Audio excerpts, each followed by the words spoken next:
Вече охаяна ароматни козунайчени кифлички, които са подходящи за кутия за храна за училище, както и за споделяне.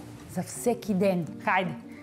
В купата вече има брашно. Време е за маята, а тя е суха, дехидратирана жива мая или инстантна на доктор Йоткер. Инстантна, защото може да се сложи направо в брашното, а не е необходимо да бъде разтварена в мляко или в друга течност. Едно пакетче. Готово. Тестото ще има и 2 яйца. Хубаво е те да са на стайна температура. Към тях можем да изсипем захарта, но не е задължително. Мляко 150 мл, прясно. Хубаво е да е на стайна температура, но не е задължително. И не може да пропуснем поне за мен един от най-любимите в сладкарството аромати. Кой е той? Ванилия. Ще сложим есенция ванилия на доктор Йоткер. Ето тази малка симпатична бутилчица, която крие много аромати и с нея много лесно се работи.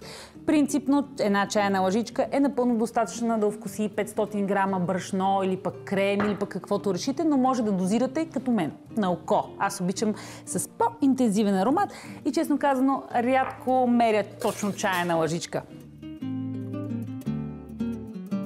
Лимонова кора за свежест. 50 грама меко масло и щипка сол и започвам да меся. След това тестото трябва да втаса.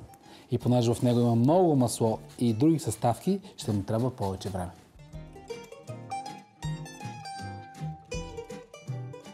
Орехи 100 грама.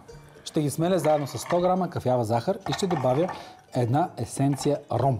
Ще има още 100 грама меко масло и чайна лъжичка канела за приятен аромат. Смлях орехите, сега есенцията, маслото. Разбира се. Дай насам. Канелата и 1 или 2 белтъка ще видим. Май 2 ще се дойдат много, но все пак. Такова е оригиналното намерение. И с тази смес, по-скоро паста, която правим, ще намажем тестото. То е вече втасало, така че след малко го разточваме.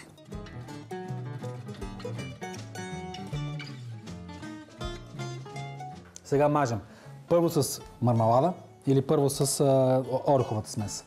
Както си решим. И двете работят, което е по-лесно. Хайде мармалада. След това с ореховата смес, режем ленти, навиваме рола, слагаме в тава и чакаме да втаса. 30 на минути. После печем на 180 градуса за 15 на минути.